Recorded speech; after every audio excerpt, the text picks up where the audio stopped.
Los Hechos de los Apóstoles. Capítulo 14. Un investigador de la verdad.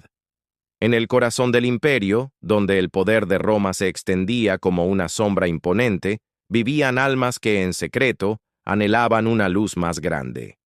El Evangelio, como una semilla llevada por el viento, había comenzado a echar raíces más allá de los confines de Jerusalén, tocando vidas inesperadas y transformando corazones en los lugares más insospechados. Mientras la iglesia primitiva crecía, el Espíritu de Dios preparaba el escenario para uno de los momentos más revolucionarios de su historia, un encuentro que derribaría muros milenarios y revelaría la verdadera dimensión del amor de Dios.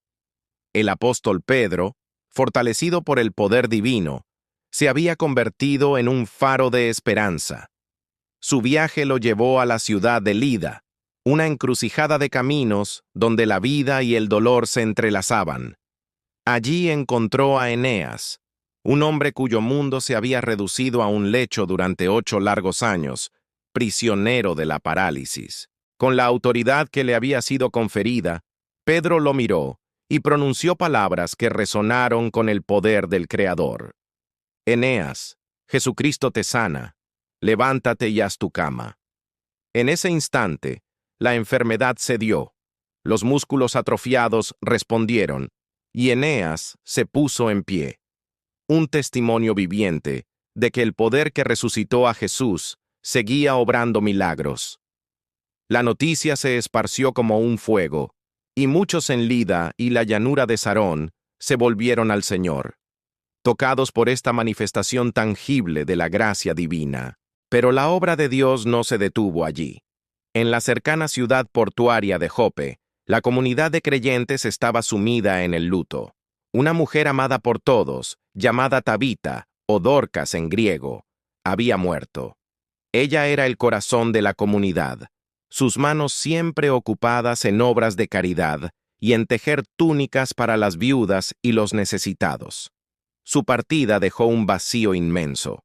Al saber que Pedro estaba en Lida, los discípulos le enviaron un mensaje urgente, rogándole que viniera sin demora. Al llegar, Pedro fue conducido a la habitación donde yacía el cuerpo sin vida de Dorcas, rodeado de viudas que lloraban y mostraban las prendas que ella había confeccionado con tanto amor.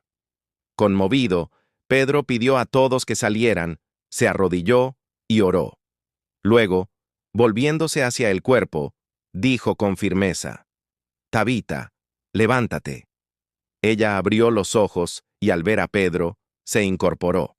Él, tomándola de la mano, la ayudó a levantarse y la presentó viva a los santos y a las viudas. Este milagro, un eco de la propia resurrección de Cristo, demostró que el poder del Evangelio no solo sanaba a los enfermos, sino que también vencía a la muerte misma, consolidando la fe de muchos en Jope. Mientras tanto, en la ciudad costera de Cesarea, sede del gobierno romano en Judea, vivía un hombre llamado Cornelio. Él no era un judío, sino un centurión del ejército romano, un hombre de autoridad y disciplina. Sin embargo, a diferencia de muchos de sus compatriotas, Cornelio era un hombre piadoso y temeroso de Dios. Su corazón, aunque formado en la rigidez de la vida militar, era sensible a lo espiritual. Buscaba la verdad con sinceridad, oraba constantemente y demostraba su fe a través de una generosidad excepcional hacia el pueblo judío. Su búsqueda no era superficial, era el anhelo profundo de un alma que intuía la existencia de un Dios verdadero más allá de los ídolos de Roma. Un día, mientras oraba, su devoción fue respondida de una manera extraordinaria. Un ángel de Dios se le apareció en una visión clara y le habló por su nombre. Lleno de temor, Cornelio preguntó qué deseaba el Señor. El ángel le aseguró que sus oraciones y sus actos de caridad habían ascendido como un memorial ante Dios y le dio una instrucción precisa. Debía enviar hombres a Jope para hacer venir a un tal Simón de apellido Pedro. En Jope, ajeno a los acontecimientos en Cesarea, Pedro también estaba en oración. Alrededor del mediodía, subió a la azotea de la casa para orar y sintió hambre.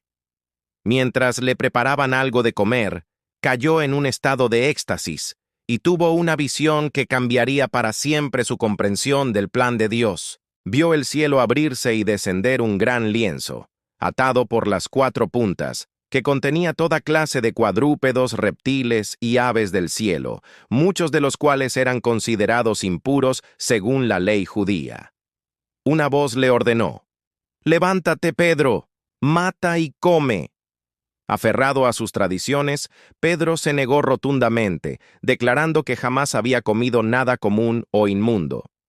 Pero la voz celestial le respondió con una verdad transformadora: «Lo que Dios limpió, no lo llames tú común». Esta secuencia se repitió 3 veces, dejando a Pedro profundamente perplejo sobre su significado. La visión no trataba realmente sobre la comida. Era una parábola divina.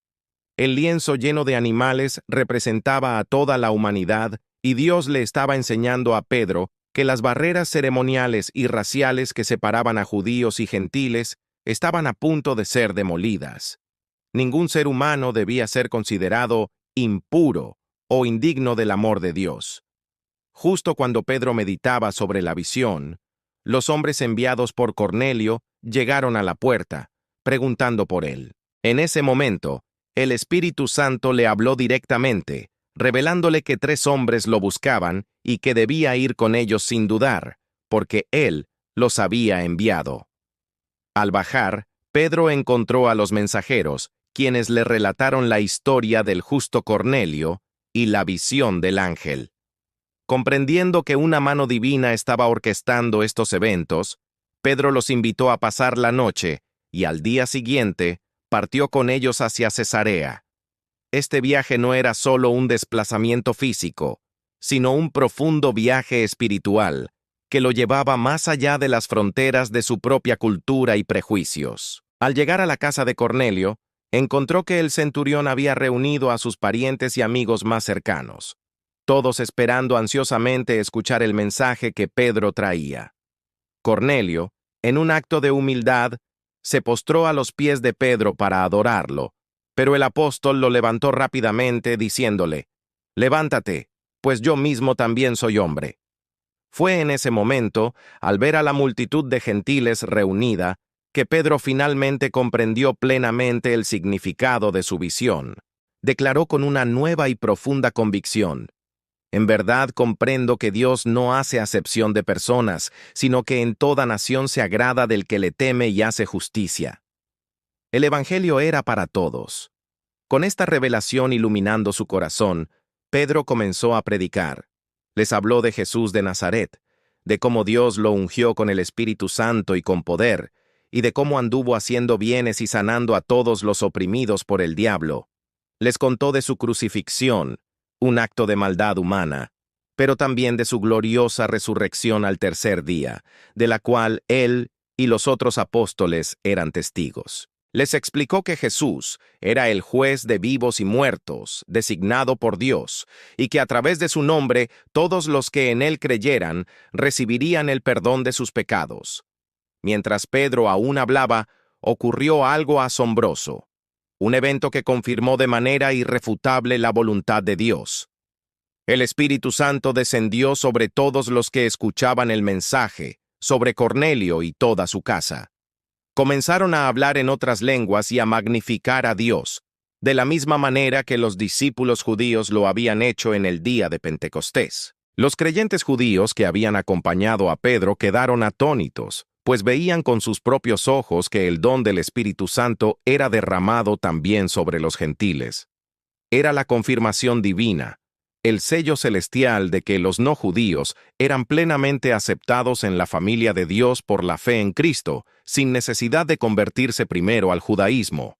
Ante esta evidencia innegable, Pedro preguntó: ¿puede acaso alguno impedir el agua, para que no sean bautizados estos que han recibido el Espíritu Santo también como nosotros?